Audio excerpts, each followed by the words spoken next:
Tupperware.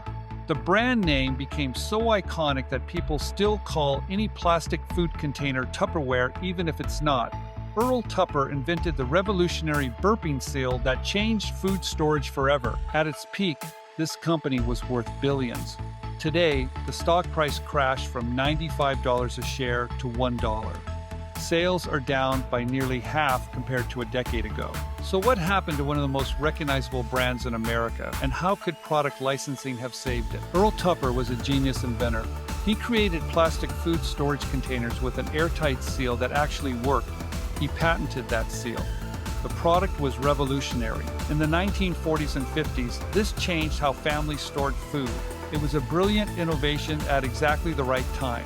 But here's where the story gets interesting. Tupperware is dying right now.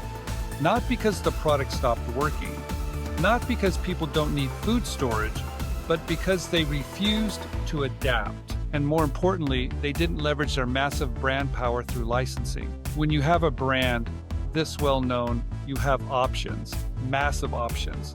Tupperware should have licensed their name to companies in different categories, different price points, different distribution channels. They had the kind of brand recognition that most companies would kill for. They should have used it. Imagine if Tupperware had licensed their brand to companies that already had retail shelf space, established distribution networks, and deep relationships with big box stores. Companies that knew how to move product efficiently. Companies that understood modern consumer behavior. Instead, they held on tight to complete control and watched their empire crumble. Let me break down exactly where they went wrong. Mistake number 1. They were painfully slow to change their business model. Tupperware parties built this company. In the 1950s and 60s, these home parties were genius marketing. Women were living in suburbs. Most were staying home. The parties were social events and shopping combined. People needed to be educated about plastic food storage because it was new technology. But the world changed. More women entered the workforce. Suburbs evolved. Social habits shifted. And here's the big one. Everyone already knows what plastic containers are. You don't need a home demonstration anymore. The education requirement disappeared decades ago. Tupperware should have pivoted to retail when the market demanded it, but they didn't. They clung to the party model like it was still 1955. That business model helped them build an empire, but it also became their prison. Mistake number 2. They didn't embrace online sales. This is inexcusable for a modern company. E-commerce exploded in the 2000s. Amazon became the everything store, and Tupperware sat on the sidelines. They didn't start selling on Amazon until 2022. Do you understand how much market share they lost by waiting that long? They eventually launched their own website, but only 13% of their sales come from online. 13%. In an era where most consumer goods are purchased online, that's a death sentence. Mistake number 3. They avoided retail stores for way too long. They didn't start selling in Target until 2022. They didn't get into Macy's until 2024. These adjustments came decades too late. By the time they showed up in retail, competitors had already dominated those shelves. This is where licensing would have changed everything. If Tupperware had licensed their brand to a company like Rubbermaid or Glad 20 years ago, they'd be in every major retailer already. They'd be capturing market share instead of desperately trying to catch up. Mistake number 4. They stopped innovating. This kills more companies than anything else. In the 1990s, GladWare launched disposable food storage containers. Consumers loved them. Throw them away after one use. No washing.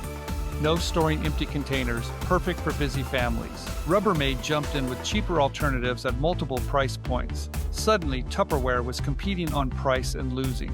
Their premium reusable containers couldn't compete with convenient disposables that cost a fraction of the price. Tupperware should have seen this trend coming. They should have created their own disposable line. Or better yet, license the Tupperware name to a company that could produce disposables efficiently.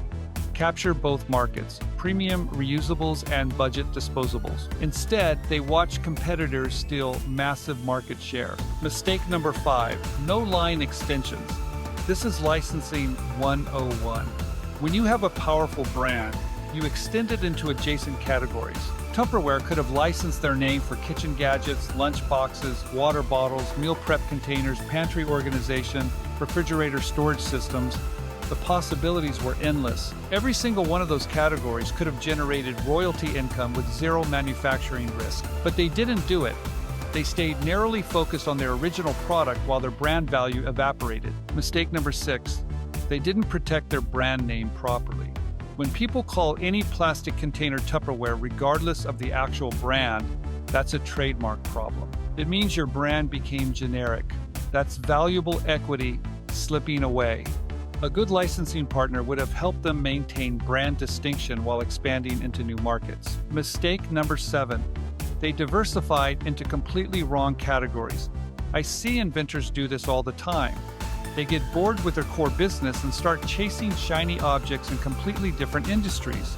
Tupperware made acquisitions and launched products that had nothing to do with food storage. This is always a mistake. Stay in your lane, keep focused. When you launch products in new categories, you're essentially starting a completely different business. It divides your attention, drains your resources, and dilutes your brand. Tupperware should have doubled down on what they did best instead of wandering into random territory.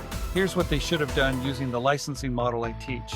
Keep the core Tupperware business for premium reusable containers, then license the brand aggressively. License to a company for disposable containers at lower price points. License to a company for retail distribution in big box stores. License to a company for international markets. License for adjacent categories like lunch systems and organization products. Each licensing deal generates royalty income. Each partner handles their own manufacturing, distribution, and marketing.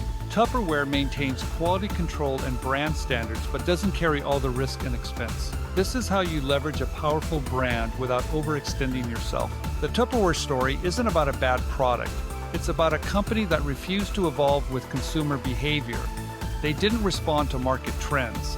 They didn't respond to competition. They didn't respond to changing preferences.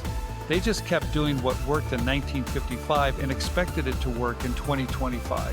Product licensing would have allowed them to test new markets constantly, innovate rapidly through partners, reach consumers wherever they wanted to buy. Instead, they controlled everything and lost everything. If you're an inventor sitting on a valuable patent or brand, pay attention to this story. Don't fall in love with one business model. Don't refuse to adapt. And don't underestimate the power of strategic licensing partnerships. Tupperware had one of the most valuable brand names in consumer products. They squandered it by refusing to share it strategically.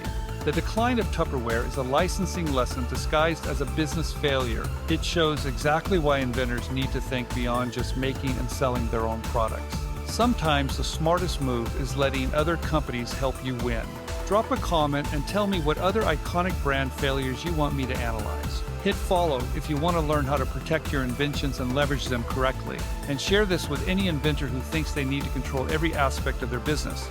Sometimes control kills companies. Partnership saves them.